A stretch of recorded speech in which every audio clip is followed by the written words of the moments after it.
معلومات عامة ستذهلك. هل تعلم أن برودة أطراف اليدين والقدمين من أعراض فقر الدم؟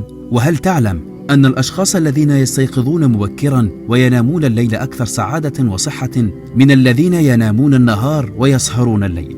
وهل تعلم أن الشعور بالرغبة في أكل التراب يكون في الغالب بسبب نقص الحديد في الجسم؟ وهل تعلم أن الأسود تتجنب الأسد كثيف الشعر في مقدمة رأسه لأن ذلك يعني أنه لم يهزم أبدا؟ وهل تعلم كلما ازداد عمر الإنسان أصبح لون عيونه أفتح؟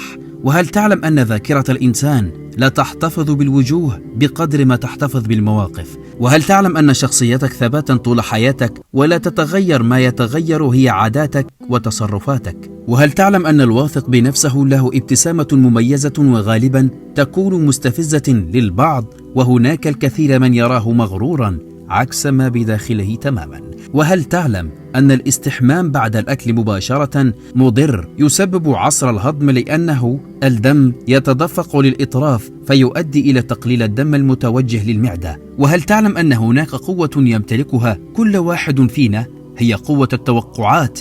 عندما تتوقع أن شيء سيحصل ويحصل بالفعل، ولكن تعلموا كيف تستخدمها. وهل تعلم أن الصلاة الواحدة على النبي ب10 حسنات وتشفع لك بدخول الجنة؟ اللهم صل وسلم على نبينا محمد وعلى آله وصحبه وسلم تسليما كثيرا. وأسعد الله جميع أوقاتكم بكل خير وسعادة وستر من الله تعالى. وإن أعجبتك هذه المعلومة ما تبخلش بدعمي، لايك وفولو، وإلى اللقاء، سنعود بعد قليل.